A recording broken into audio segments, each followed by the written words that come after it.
Pessoal, bom dia. Vamos aguardar só um instantinho, tá? Para o pessoal ir entrando na sala aí. No máximo 5 minutinhos, tá?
Bom dia, Bruna. Fez a cirurgia, tá melhor?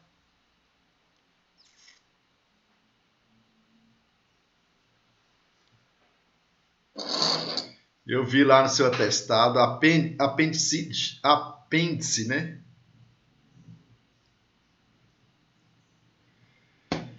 Ah, isso aí.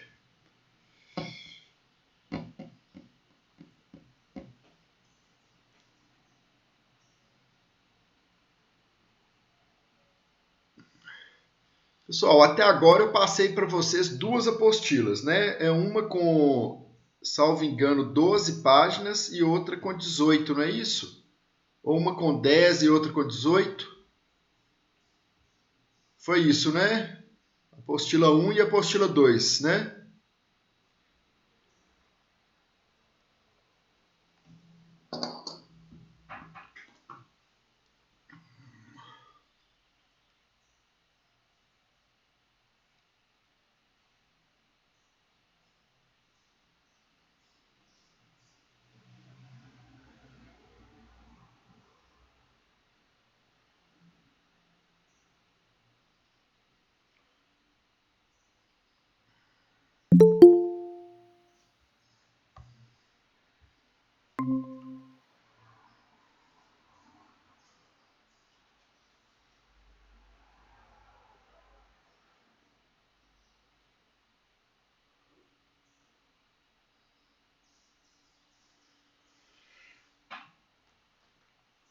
Vamos lá, vamos começar, gente. São 8h36. Gabriela, você que está entrando agora, você sabe me falar. Até agora eu passei duas apostilas, não é isso? Apostila 1 e 2, né?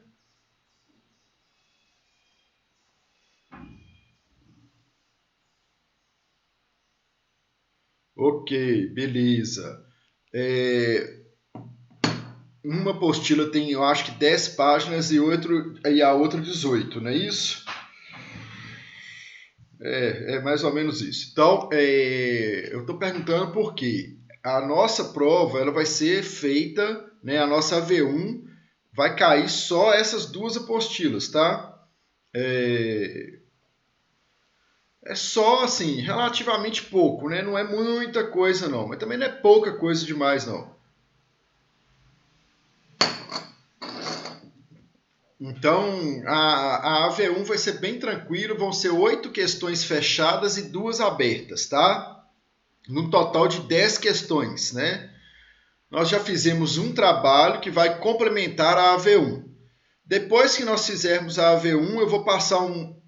Aí, quando nós entrarmos na matéria da AV2, aí eu vou passar um trabalho para a AV2, tá? Para complementar a nota da V2, tá bom?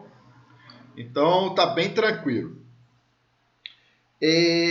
Nós paramos na página 11 da apostila 2, tá? Que é causas da indignidade. Então, a gente viu aí que a indignidade, né, o que seria?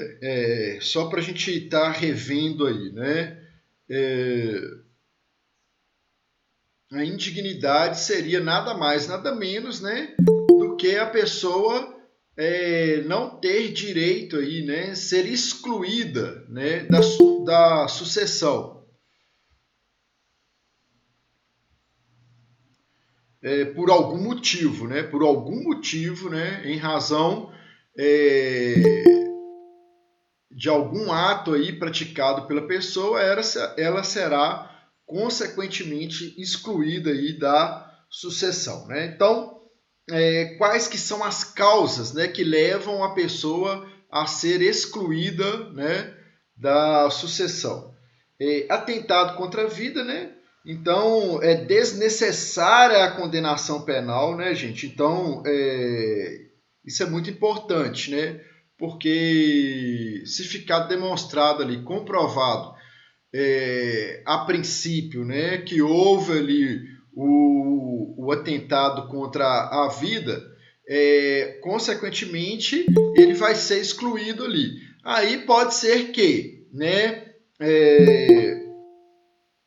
se no decurso do processo penal ficar demonstrado lá que não foi ele que atentou contra a vida,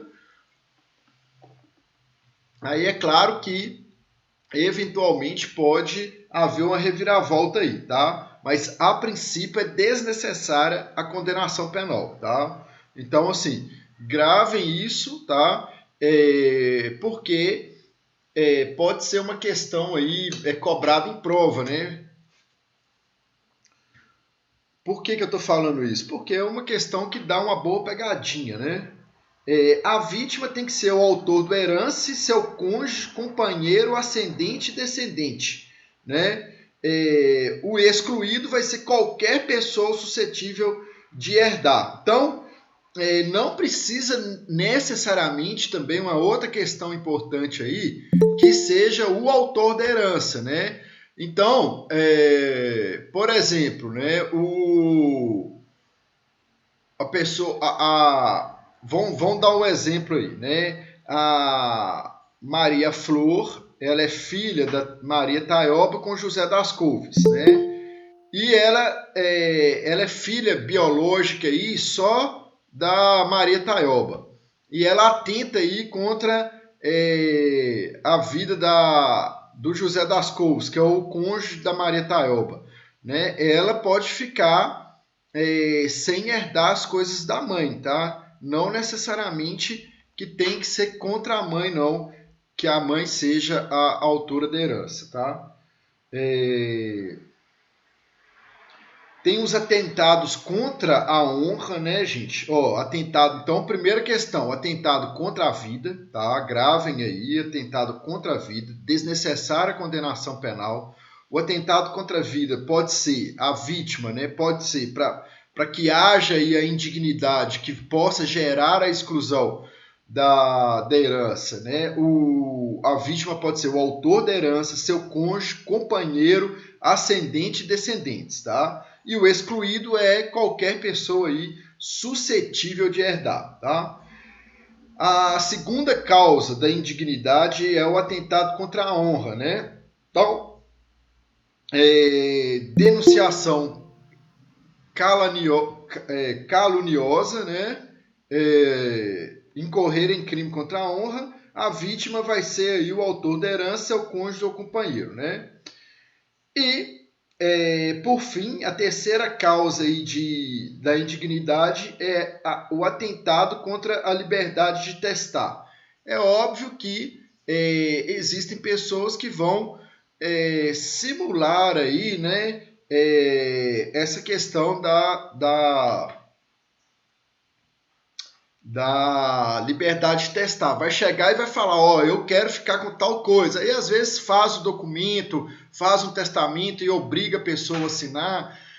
Né, gente? Às vezes, quando a gente está no início da faculdade de Direito, às vezes a gente pensa assim, não é possível que essas coisas acontecem, né? Isso aí é só na parte teórica, né? É só para dar exemplo. Mas, gente, podem acreditar, tá?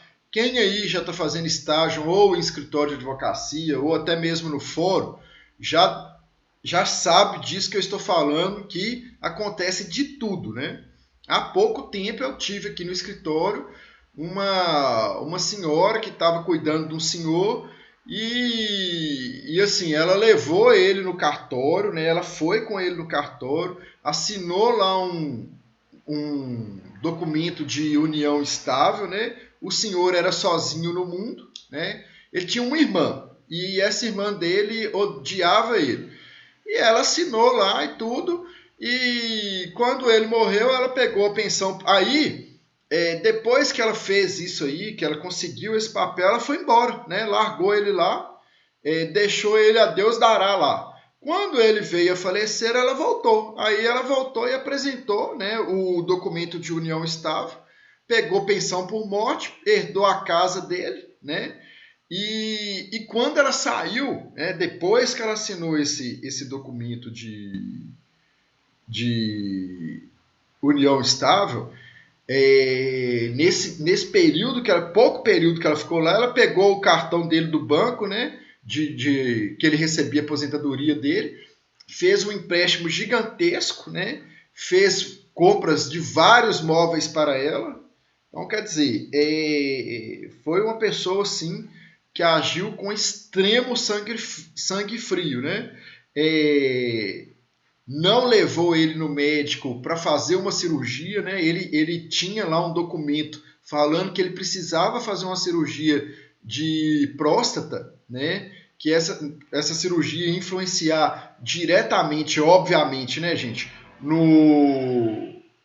na vida dele, no tempo de vida dele. Ele não fez a cirurgia, faleceu, né? Quer dizer, assim, coisa parece que é de novela, né? Mas é um caso que veio aqui até que chegou até meu escritório. Eu estou dando um exemplo aqui, assim, eu já vi várias outras questões mais ou menos parecidas com essa, né? Que ocorrem aí no nosso dia a dia, tá? Então, é muito, muito, muito, muito comum aí ser humano fazer cada coisa que até Deus duvida, tá? Agora, gente, que a sala tá mais cheia aqui, né? Tá com mais pessoas, eu estava falando aqui no início da aula, é o seguinte, a nossa prova, né, nossa V1, ela vai ser na semana que vem. Ela vai cair nela as duas apostilas, tá? A apostila 1 e a apostila 2, tá? A prova vai ser bem tranquila, vai ser em cima disso que a gente está estudando aqui, sem tirar, sem pôr, tá? Não vou dar prova com coisas que não foram faladas em sala de aula, né?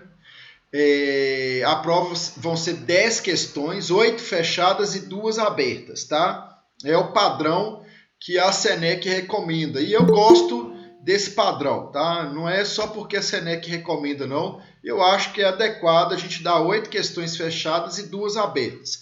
Fazer essa mescla aí entre questões fechadas e abertas. Eu sempre dei prova dessa forma, tá?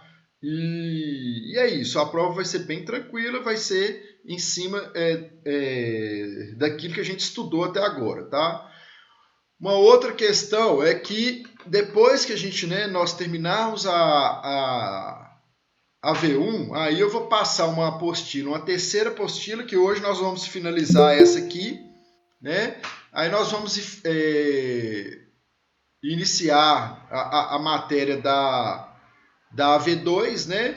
E vou passar depois também um outro trabalho para complementar a nota da V2, tá? Então, nesse sentido aí que a gente vai trabalhar. Sempre que antes, né, das avaliações, eu vou passar um trabalho. Vou passar para vocês 3 trabalhos, né? O trabalho antes da V1 já foi passado. O trabalho antes da V2 será passado. E um trabalho antes da V3 aí, tá? Alguém tem alguma dúvida? Quer fazer alguma colocação? Tá tranquilo aí? Ficou claro?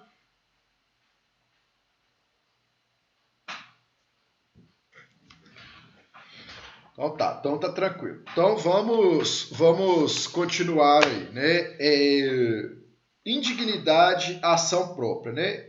Então, a ação, a exclusão do herdeiro, gente, é óbvio que ela deve seguir aí, né, um rito processual em que seja permitido, né, o contraditório à ampla defesa, né?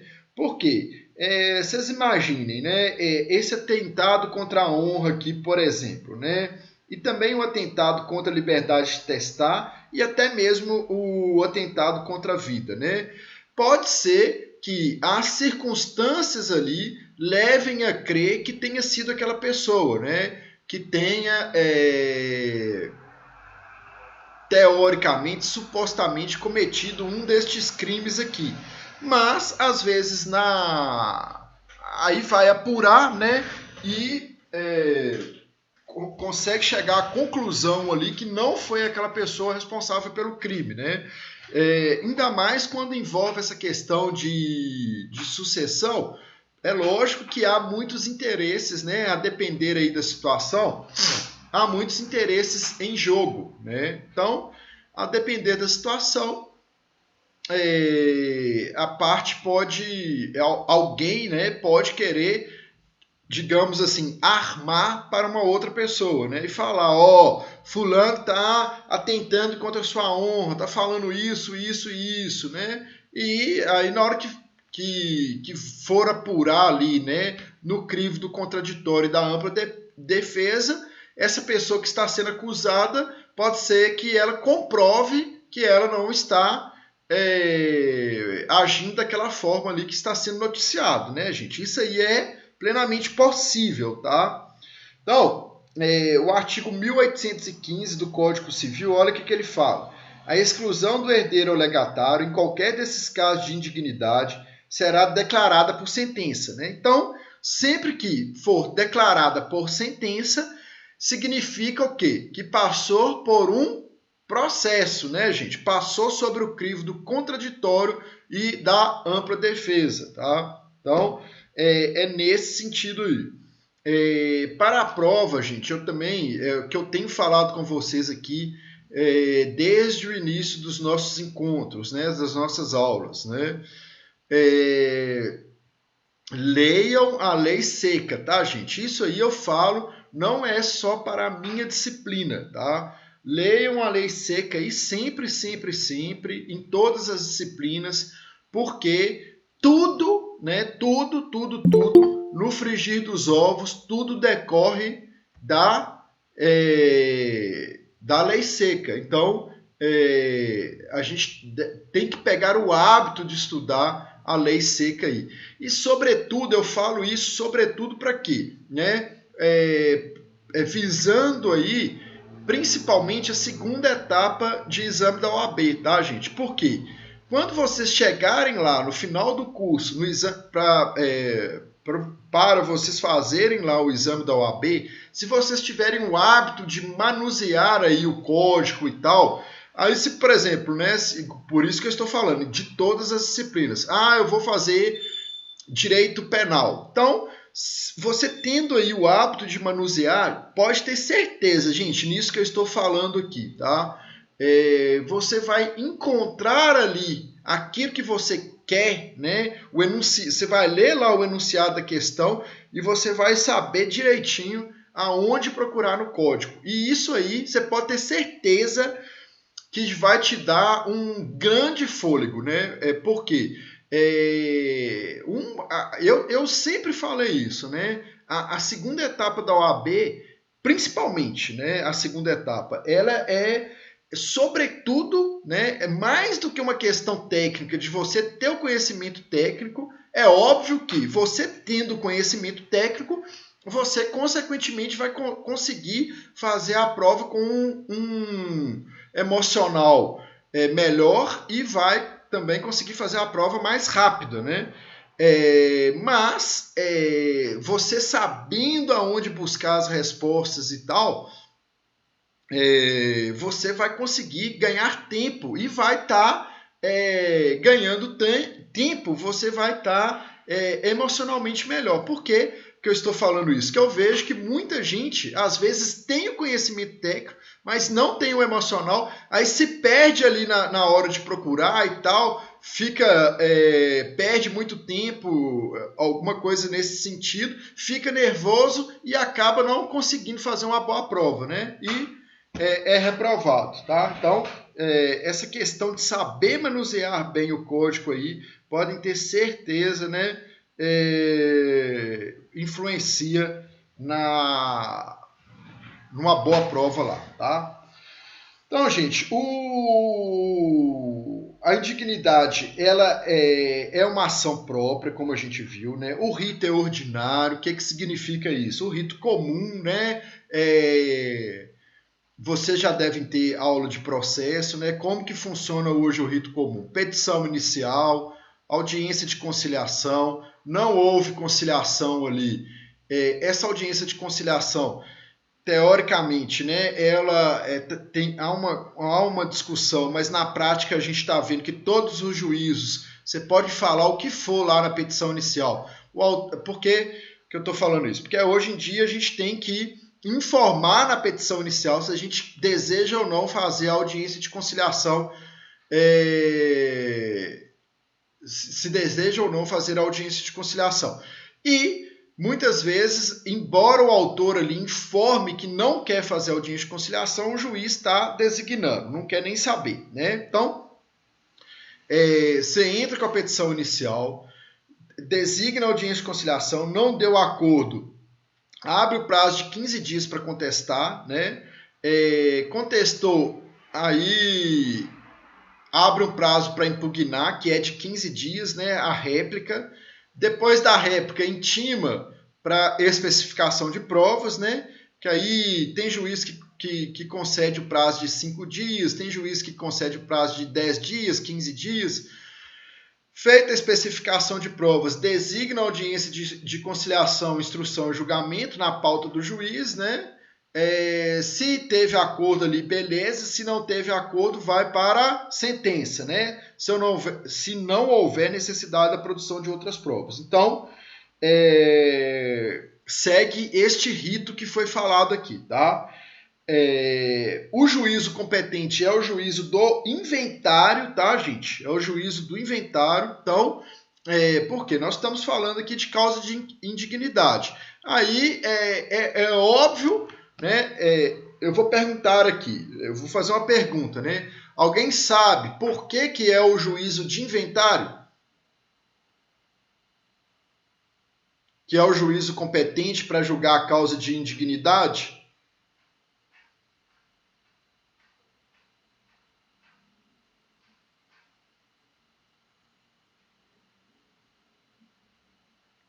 Tá, o pessoal respondeu aí, não sei, né? Gente, por quê? Para evitar decisões conflitantes, né? Vocês imaginam, né? Por exemplo, essa causa acontece em outro juízo, né? E o juízo de inventário, vão colocar aqui que a Rebeca tem cara de homicida. Tô brincando, viu, gente? Tem cara de ser boazinha. Vamos pôr que a Rebeca lá, junto com o namorado dela, junta, né? E vai lá e faz igual aquela... Como é que chama, gente? Eu sempre tô falando daquela menina aqui, daquela que matou os pais lá. A Rebeca, junto com o namorado, vai lá e mata o pai, né? E depois ela é julgada por um outro juízo e o juízo do inventário não está sabendo nada disso. Suzane. E o juízo do inventário não está sabendo nada disso e passa, né, a parte que pertence para a Rebeca para ela, né? Então, assim, aí depois chega lá a decisão de que ela foi condenada, foi considerada indigna, né?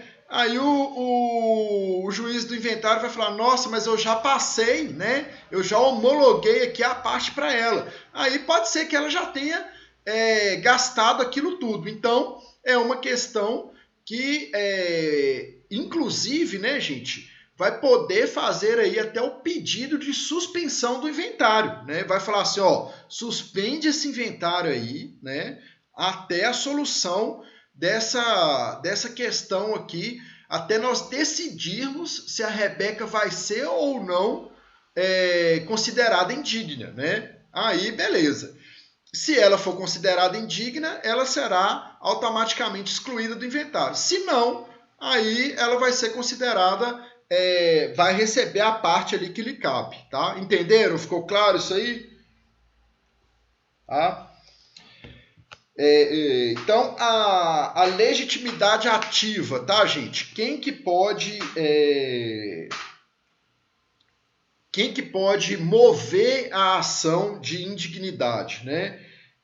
Quem tenha interesse no inventário, né, gente? É óbvio, né? A gente tem que analisar aí nessa perspectiva de quem tem interesse no inventário. Então, são os herdeiros, legatários, fisco, credores, MP, né? O MP é importante consignar aqui que o MP ele só terá legitimidade se houver interesse de incapaz, viu? Então, assim, e o MP é óbvio, né, gente? O que acontece? O artigo, salvo engano, é 178 do Código de Processo Civil, fala lá quais que são as causas que o Ministério Público tem que intervir quando diz respeito a processo civil, né? E o MP, assim, tudo que ele puder sair, ele vai sair fora. Então, ele é intimado para participar. E o promotor vai fazer uma análise lá, a promotora, né, vai fazer uma análise lá para ver se é causa dele participar, se é caso, né, dele participar ou não. Se não for caso dele participar ou não, ele vai falar, ó, não é caso de intervenção do Ministério Público, né? Saltei de banda, mais ou menos é isso, né? Aí ele vai sair fora. Agora, se for caso, aí ele tem que participar, ele é obrigado a participar, né? Então, tem até um enunciado aí, que é o enunciado 116 da Jornada de Direito Civil, né?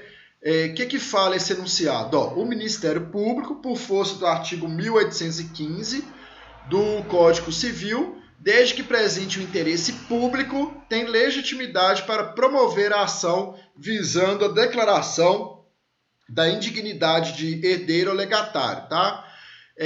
Uma outra questão, né, gente, que eu queria também trazer para vocês aí é essa questão dos enunciados da jornada de direito civil, tá, gente? É uma questão que vocês precisam e devem estar lendo aí para agregar conhecimento para vocês, né? O que são esses enunciados, né?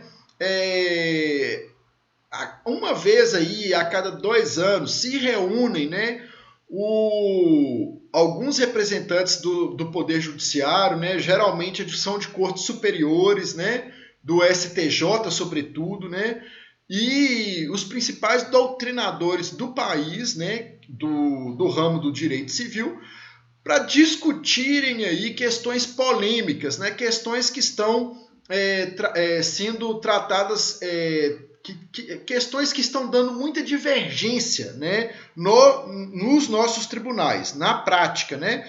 Essas questões dizem respeito à interpretação da legislação civil, né? Aí o que eles fazem?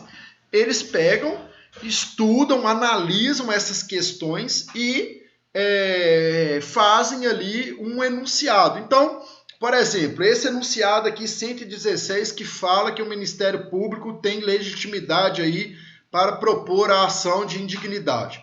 Essa questão estava dando muita polêmica nos nossos tribunais. Tinha gente que estava falando, opa, vem cá, o Ministério Público não é parte legítima, né, para estar interpondo essa ação e tal. Aí o que eles fizeram? Ó, isso está acontecendo direto em todos os tribunais do Brasil. Então, vamos sentar aqui e vamos pacificar isso, né? Vamos criar um entendimento para que este entendimento seja adotado por todo o país, tá? Então é nesse sentido aí. E há enunciados aí do direito civil para várias questões, né? Para a questão aqui de sucessores, para questões de família, questões das obrigações. Então, é importante, né, vocês terem esse conhecimento aí e saberem visualizar isso, tá?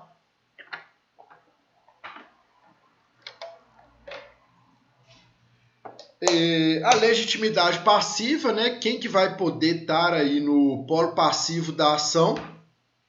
Obviamente vai ser o herdeiro ofensor, tá?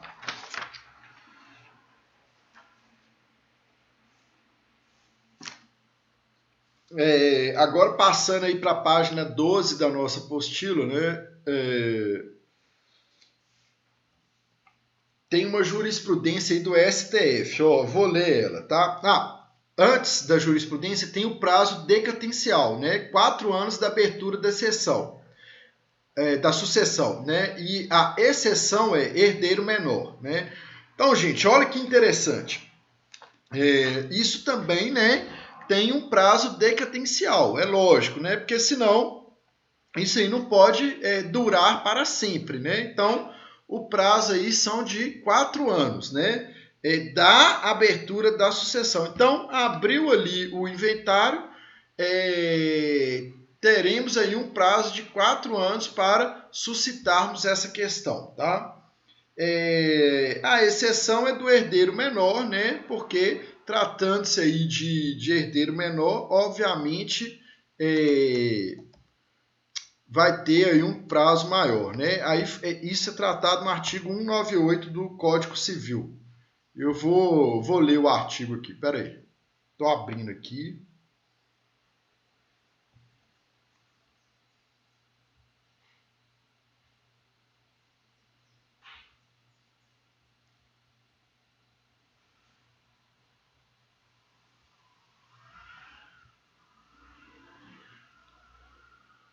Então, não correm a prescrição, né? Contra os ausentes do país em si.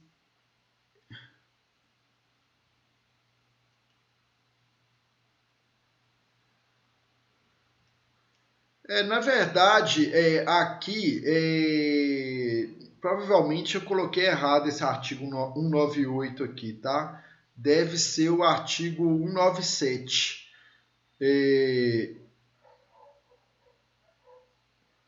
Porque quando for incapaz, não vai correr a prescrição ou decadência, tá, gente? É isso. Enquanto ele não for, enquanto ele for incapaz ali. Por quê? É óbvio que a lei tem que resguardar essa questão dos incapazes aí, porque até ele ter a capacidade dele, né? Aí, a partir da capacidade dele, que ele vai eventualmente poder se proteger. É por isso que a lei está querendo dizer isso aqui, tá? Por isso que os incapazes, o herdeiro menor, tem essa prerrogativa aí, tá? Então vamos lá. Olha o que a jurisprudência fala, né? Ação ordinária de exclusão da sucessão com base no artigo 1595, inciso 1 do Código Civil. A absolvição do acusado em virtude do conhecimento de excludente responsabilidade a gerar a inimputabilidade absoluta, afasta a exclusão delegatária, embora a autora do homicídio testador. Não se pode reabrir debate sobre ato delituoso quando declarado inimputável ao réu, mediante sentença que transitou em julgado. Olha que interessante aqui, né? Que essa jurisprudência está falando aqui? A pessoa tinha lá uma doença mental, né? E ela cometeu um homicídio contra. Ela era herdeira, né? E cometeu um homicídio ali contra o autor da herança, né? Ela que matou o autor da herança. Só que na ação penal foi reconhecida que ela é inimputável, né? Ou seja, que ela fez aquilo ali, mas ela não sabia o que estava fazendo, né? Em apertada síntese é isso, né? Então o que eles fizeram? Se ela é inimputável, não há que se falar que ela será excluída da herança, né? Porque ela fez isso aí porque ela é doente mental, tá? Ela tem uma doença mental que ela não tem o necessário discernimento. Então, não há que se falar, não há que se excluí-la, né, da sucessão, tá bom? Então, é muito interessante, gente. Eu gosto muito de trabalhar com essa questão da jurisprudência, porque às vezes a gente estuda aqui na parte teórica e tal, e na prática, né, no dia a dia forense, a gente vai se deparar com situações que não são simples, né? Que não é apenas pegar ali o que está na lei e julgar ali no mundo dos fatos, não, né? Demanda ali uma grande interpretação de todo o contexto, de todas as circunstâncias, né? Então, nesse caso aqui, essa jurisprudência aqui é um ótimo exemplo disso, né? Por quê? Aqui não fala, né, que, tipo assim, a lei fala, ó, cometeu lá um homicídio, né, atentou contra a vida, contra o autor da herança, tá excluído. Aí, tipo assim, se você pega uma pessoa, né, igual eu dei o exemplo aqui da Rebeca, né, a Rebeca está em plenas condições, né, a saúde mental da Rebeca está tranquila, né, ela está beleza. Então, assim, ela cometeu lá o homicídio contra o autor da herança, vai comprovar lá, não, a Rebeca é uma pessoa normal e tal. Aí, comprovou que foi ela mesma a autora do homicídio, ela vai ser excluída automaticamente. Agora, se a Rebeca não estiver nas suas condições mentais normais, né, e isso for comprovado lá no decurso do processo, aí o que acontece? Vai ter que, por isso que é importante o processo, né, para declarar a pessoa indigna, né? Por quê? Vai oportunizar a pessoa o contraditório à ampla defesa, porque aí a gente vai ver o motivo que levou aquela pessoa a fazer aquilo ali, né? Ou se a pessoa realmente foi a autora, né? Ou então, né, vai ver se foi realmente a pessoa que é a autora, né? É nesse sentido aí que é a importância do contraditório da ampla defesa, tá?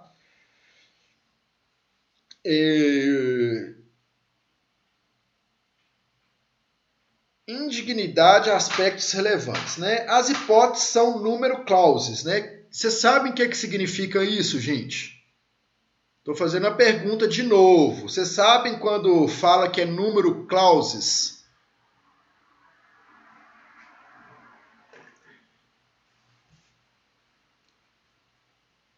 Vocês sabem a diferença entre rol taxativo e exemplificativo?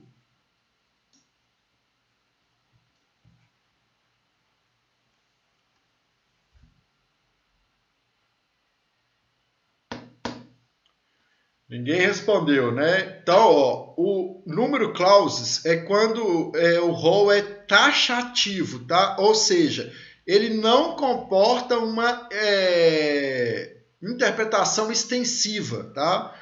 E, por outro lado, tem o rol exemplificativo. Às vezes, a lei vai trazer ali, tipo assim, ó, será considerado indigno, né, igual no nosso caso aqui. Quem atentar lá contra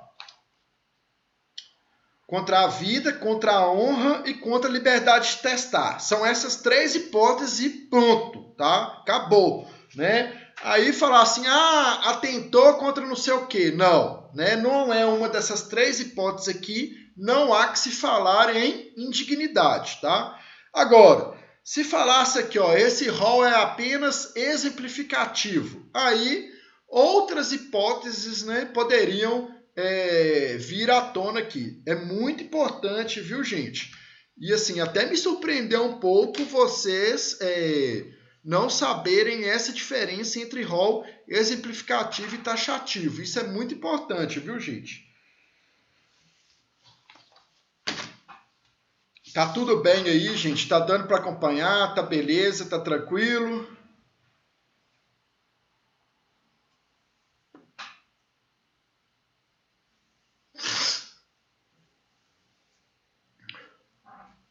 Então, beleza. Então, vamos lá.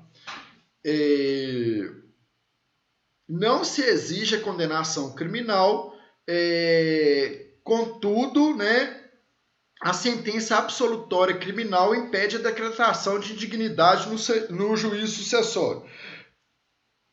Então, gente, não se exige a condenação criminal, tá? Agora, gente, eu entendo, igual eu tô falando aqui, né? É uma questão processual, né? Que na prática ali vai depender ali do juiz, né? Agora, por exemplo, eu tô com um processo de inventário, né? Que o que aconteceu? A pessoa ela fez o inventário, né? Eram dois irmãos, um era filho biológico e o outro era filho adotivo. Só que esse filho adotivo, ele não foi reconhecido durante a vida, né, como sendo filho adotivo, mas aos olhos da sociedade ele era considerado filho daquele casal lá. Aí o casal veio a falecer, a filha biológica, aí o casal tinha duas casas, né? Aí o que a filha biológica fez? Ela foi lá caladinha, fez um inventário, né? E pegou tudo para ela. Ela apresentou lá o documento que na certidão de óbito, né, tava lá que ele só tinha que esse casal só tinha um filho, né? Ela apresentou lá a certidão de nascimento, o documento de identidade dela, a certidão de óbito. Beleza, ela fez caladinha. A viúva e os filhos não souberam de inventário. Aí, certo dia, eles estavam lá, eles receberam uma notificação pedindo para eles saírem da casa, né? Falando que a casa era da outra parte e tal. Aí, o que eles fizeram? Opa, procuraram um advogado. Aí, a filha biológica fez? Fez o inventário e depois moveu lá uma ação de reintegração de posse, caladinha, né? Aí, o que nós fizemos? Fomos lá e pedimos a suspensão da ação de reintegração de posse. Falando, opa, vamos esperar aqui que nós vamos comprovar que quem está lá é herdeira, né, do sucessor da herança. E o juiz acolheu, né? O juiz falou assim, não, realmente tem que se discutir isso primeiro. Nós entramos com uma ação de reconhecimento de paternidade socioafetiva, né, posterior aí a essa demanda. Nós entramos simultaneamente e fomos lá e pedimos na ação de reintegração de posse. Informamos que a gente entrou com essa demanda e pedimos a suspensão. E o juiz deferiu. Por quê? Ele pensou assim, realmente, eu tenho que esperar o que vai acontecer lá para eu decidir aqui se eu vou reintegrar a posse ou não para essa herdeira, né? Então aqui é a mesma coisa, enquanto estiver rolando o processo ali, eu entendo que o inventário, enquanto estiver rolando lá o processo para comprovar se a pessoa é ou não indigna, o inventário deve permanecer suspenso, né? Por quê? Uma causa depende da outra, né? Tá? Porque vocês imaginem, gente, olha só, são 4 herdeiros, né? E os outros 3 herdeiros estão movendo uma ação, nesse exemplo aqui que eu dei da Rebeca, né? A Rebeca tem mais 3 irmãos. Os 3 irmãos moveram lá uma ação contra ela, falando que foi ela a autora do homicídio. E a Rebeca está falando, gente, não foi eu e tal, eu vou comprovar que não foi eu no decurso do processo. E vamos supor que os pais dela tenham deixado lá, além de uma casa, R$1 milhão de reais em dinheiro, né? Aí vocês imaginam, se pegar esse R$1 milhão e passar lá para os 3 herdeiros antes, né, da Rebeca comprovar sua inocência. E chegar lá no final do processo da ação criminal, ela comprovar que não foi ela a autora do homicídio. E os outros 3 já receberam o dinheiro, né? Quer dizer, ela vai ficar no prejuízo. Você acha que alguém vai devolver o dinheiro? Né? É nessa perspectiva aí que a gente tem que pensar. Então, assim, por isso que eu tô falando, gente, na teoria, né, a gente pensa tal, a gente olha que na prática acontecem situações que levam o advogado, né, o operador do direito ali, a pensar em várias situações, né, e tentar demonstrar isso para o juiz, né. E o juiz tem que pensar também, né? Vai falar, epa, realmente, o que esse cara tá me falando aqui, o que esse advogado tá me falando, ele tem razão, né? Então é melhor suspender aqui até que se discute aquilo lá, tá? É nesse sentido aí, tá bom, gente?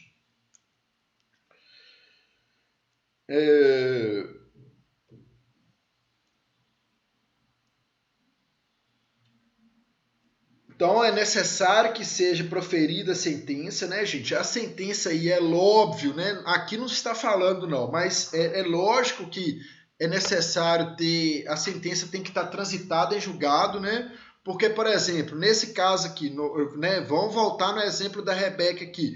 Vamos colocar que em primeira instância a Rebeca seja condenada e seja ela realmente autora daquele homicídio ali. É óbvio que ela pode recorrer, né? E que o recurso dela, ela consiga comprovar ali que não foi ela a autora do homicídio, tá? Isso acontece toda hora, tá, gente? né? De tribunal virar sentença de primeiro grau, tá? A ação, ela só pode ser proposta, né? Após a abertura da sucessão, né?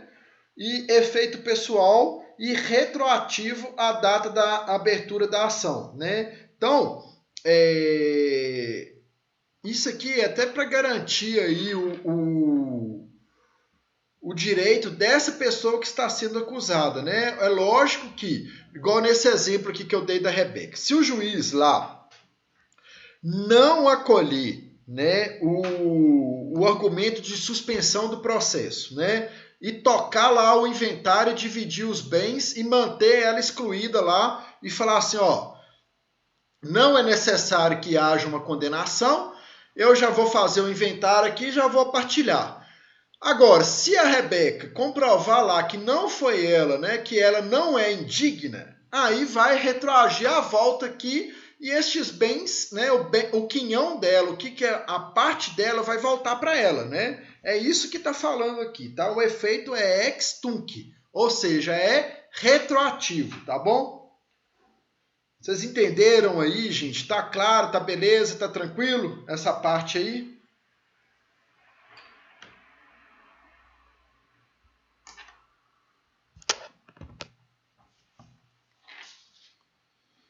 Então tá. Então vamos lá, espécies de aceitação, né? Quais que são as espécies de aceitação da herança, tá, gente? Resulta de declaração expressa, né? A expressa ela pode ser por declaração escrita, pública ou particular, nunca verbal, ainda que perante testemunhas, tá? A aceitação da herança, quando expressa, faz-se por declaração escrita, né? Quando tácita, há de resultar tão somente de atos próprios da qualidade de herdeiro. Então, deve ser escrita, expressa, né? E tácita, prática de atos compatíveis contra a condição de hereditária, né? Então, não se insurge contra sua indicação como herdeiro. Então, por exemplo, né? Vamos colocar aqui que a Rebeca, o João, né, e o Igor são irmãos, né? E os pais deles vêm a falecer. Aí o João pega e toma a frente lá e faz a ação de inventário, né? E ele vai dar início lá à ação de inventário, vai ser nomeado como inventariante e vai colocar lá, né, como herdeiros o Igor e a Rebeca, né? O Igor e a Rebeca estão sabendo, né, que eles estão como herdeiros lá e os dois veem lá o processo e tal e nenhum dos dois falam nada. Então, isso aí será um reconhecimento tácito, né? Por quê? Por exemplo, se a Rebeca falasse assim, ó, eu não quero o meu quinhão, aí ela teria que informar, manifestar, né? Juntar uma petição lá, através de advogado no processo, falando assim, ó, eu não quero ser herdeiro, eu estou renunciando à minha parte. Pode dividir aí só entre os dois, tá bom? É nesse sentido aí. Vamos passar aí agora para a página 13 da nossa apostila, tá? só ler aí os artigos, ó, o artigo 1805 e o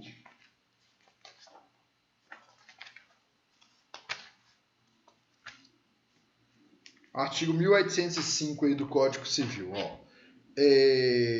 Não são atos que exprimem aceitação. Os atos oficiosos, né, funeral do finado, atos meramente conservatórios, os atos de administração e guarda interina e cessão gratuita, pura e simples da herança, né? Então, essas questões aqui, gente, não significa que a pessoa está aceitando a condição de herdeiro, né?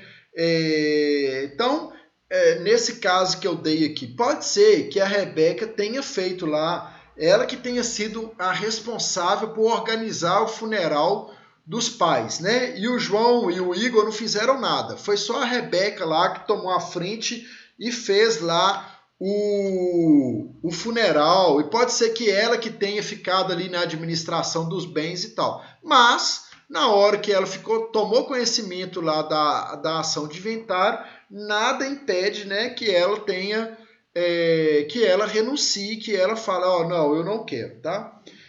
O artigo 1807. O interessado em que o herdeiro declare se aceita ou não a herança poderá, 20 dias após a abertura da sucessão, requerer ao juiz prazo razoável, não maior de 30 dias, para nele se pronunciar o herdeiro sob pena de haver a herança por aceita, né? Então, nesse exemplo que eu dei aqui, se o João, por exemplo, ele já sabia que a Rebeca sempre falou lá na casa deles lá que ela não ia querer herança. Aí o João ficava assim, agora que morreu eu quero ver mesmo se ela vai querer ou não, né?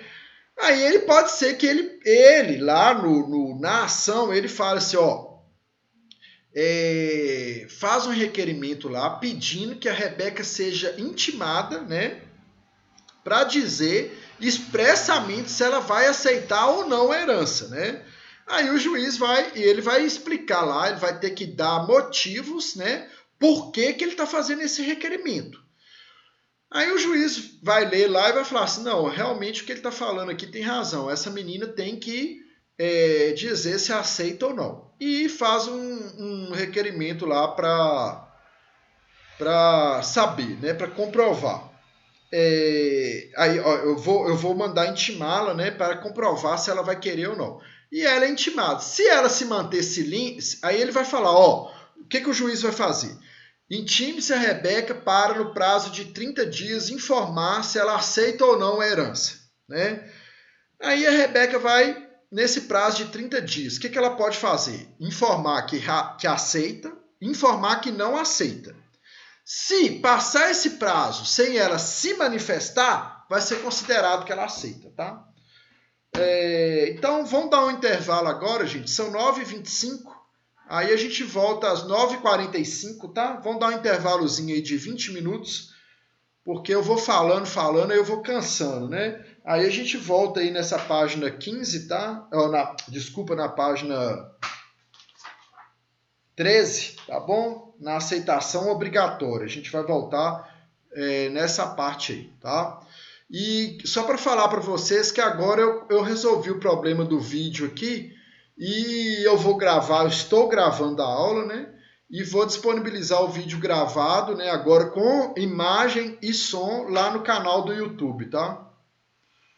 Até mais.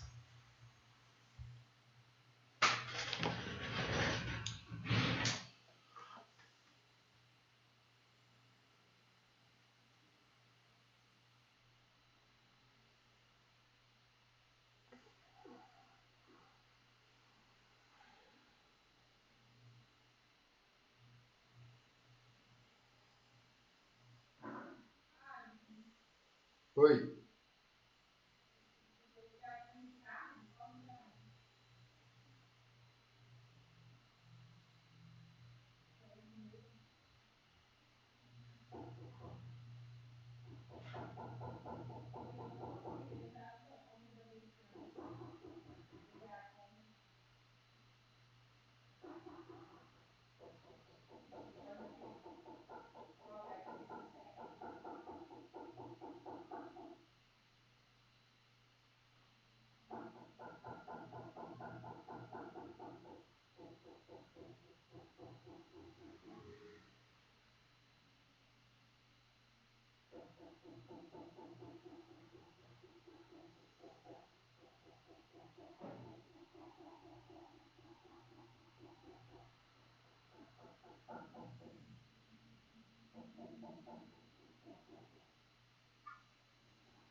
Oi, Kelly.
Pode contar nesse, tá? Pode apagar no boleto. Não apaga essa.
É Maria.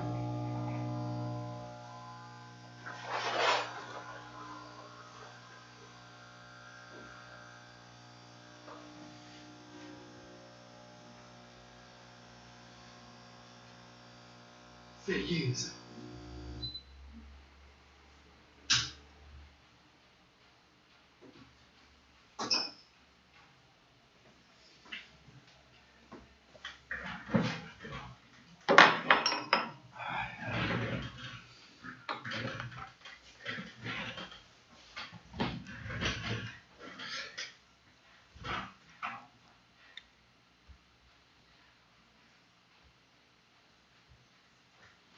Pessoal, vamos lá, né? Vamos voltar aí ao segundo tempo da nossa aula, tá? Então a gente parou aí na página 13, né, da apostila. Estamos quase acabando a apostila aí. Falta 2 páginas só.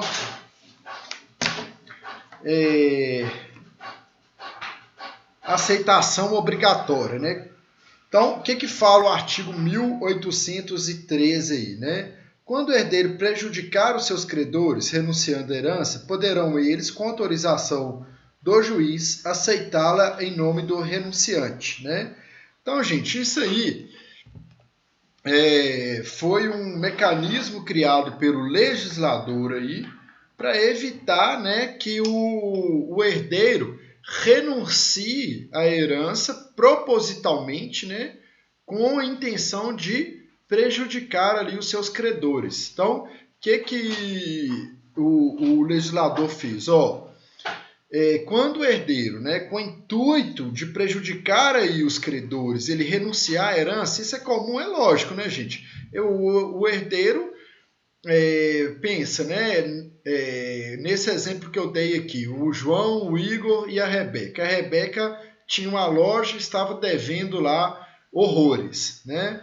E ela pode muito bem entrar ali em consenso com os irmãos e falar, ó, eu vou renunciar à minha parte e vocês me dão por fora, beleza? Os dois falam, não, beleza, tranquilo.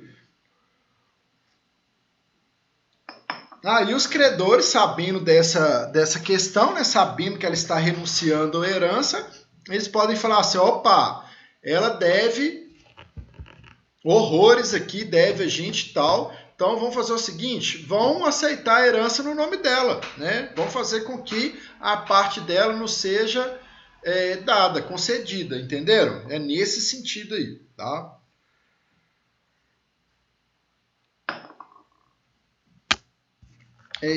Aí o devedor ele tem que estar atento porque tem um procedimento, né?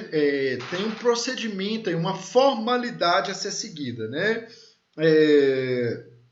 A habilitação dos credores se fará no prazo de 30 dias seguintes ao conhecimento do fato, né? Então, os credores tomaram conhecimento lá, né, de que a Rebeca renunciou à herança, né? No dia 9 de abril de 2021, eles terão até o dia 9 de maio de 2021, né? Para estarem aí fazendo o requerimento deles para que eles sejam substituídos, né? Para que eles recebam a herança em nome dela, tá? Uma outra questão aí, né, gente, muito interessante, que é essa questão da universalidade da herança, né? A herança, ela é universal, né? Então, não há que se falar... isso aí já foi falado anteriormente na nossa aula, mas nunca é por demais repetir isso.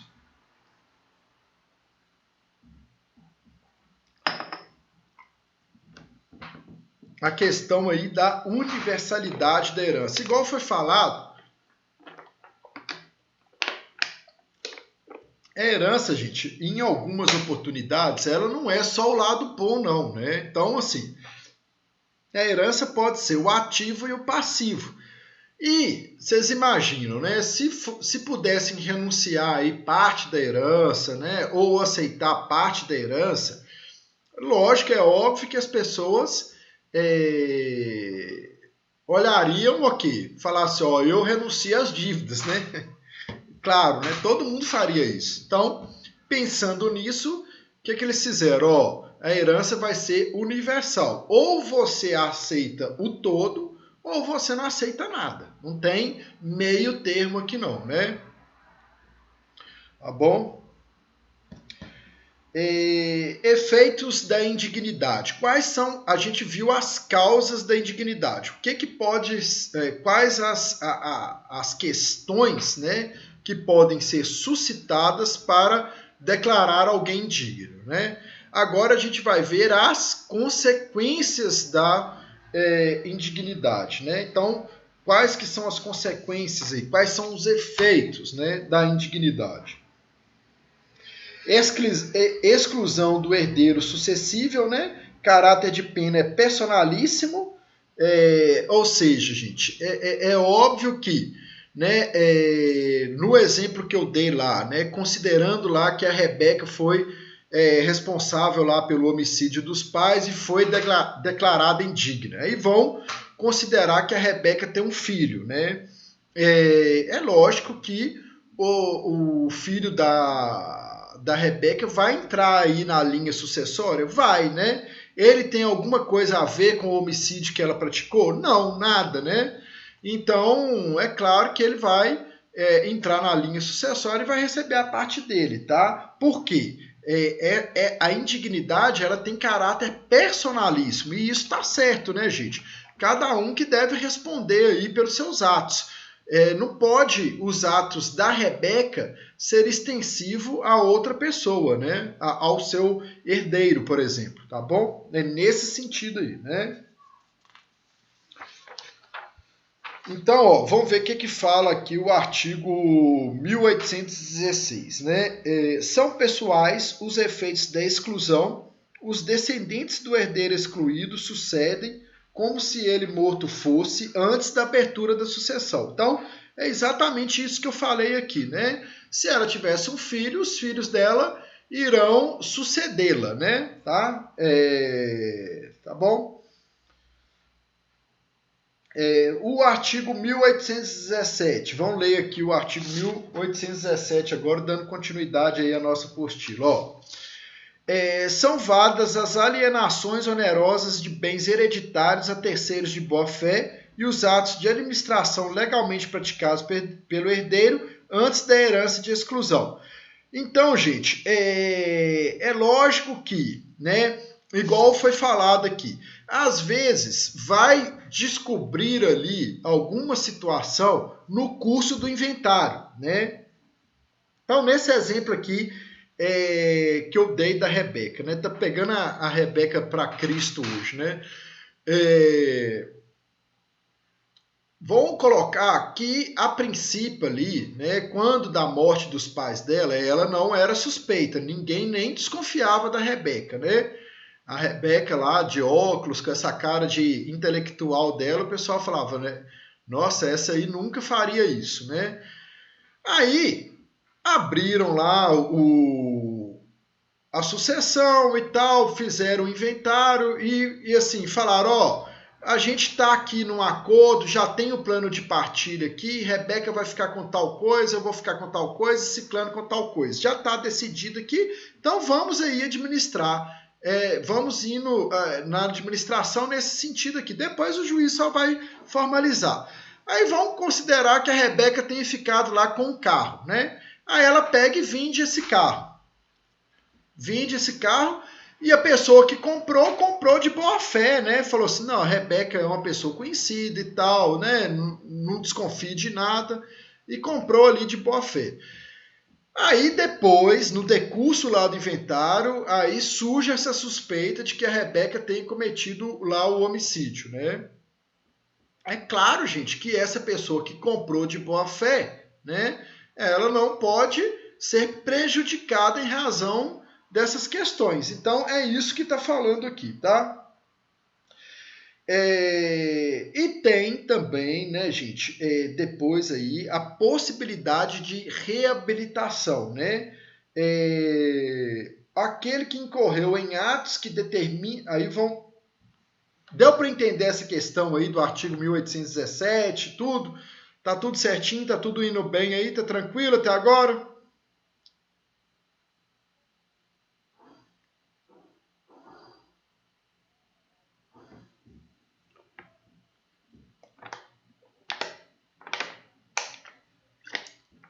Então, beleza. Então, vamos lá para a questão da reabilitação, tá? Ó, reabilitação aqui é sinônimo de perdão, tá? Então, o indigno é perdoado pelo autor da sucessão. Pode acontecer isso? Pode, gente, né? Às vezes a pessoa... Agora, é lógico, né? O que acontece, né? Há situações, né? Neste caso aí do homicídio, por exemplo, né? Aí já é mais difícil, né? Agora, vamos colocar aí um caso de calúnia, né? Aí, claro, às vezes a pessoa falou aquele negócio lá no momento de raiva e tal, né? Alguma coisa nesse sentido. É claro que o autor da sucessão ali pode vir a perdoar. Isso é um ato personalíssimo, né? Ou seja, cabe só o autor da sucessão ali, né? Então, que fala o artigo 1818? Ó, aquele que incorreu em atos que determinem a exclusão da herança será admitido a suceder se o ofendido tiver expressamente reabilitado em testamento ou em outro ato autêntico, né? Tá?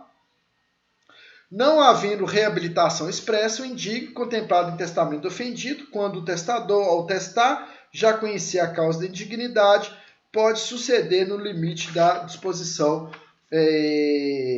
testamentária. Então, está falando aí que há hipótese em que pode haver essa reabilitação aí, tá? Pode haver esse perdão, tá?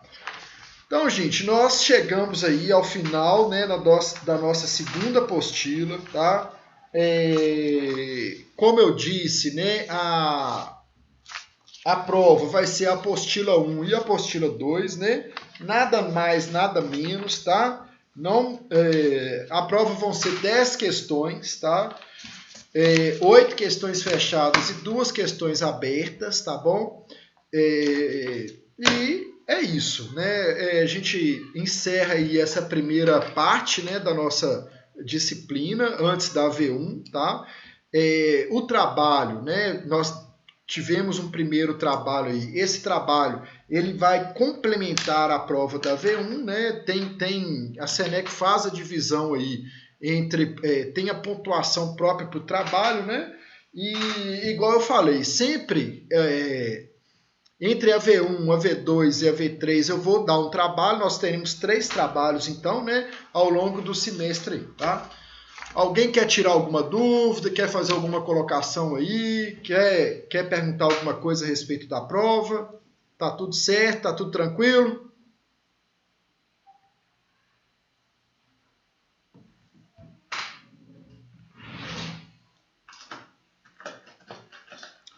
Então, beleza, gente. Então tá. Então, na próxima semana é a prova, tá bom? Um ótimo final de semana para vocês aí, tá? Fiquem com Deus e até mais, viu?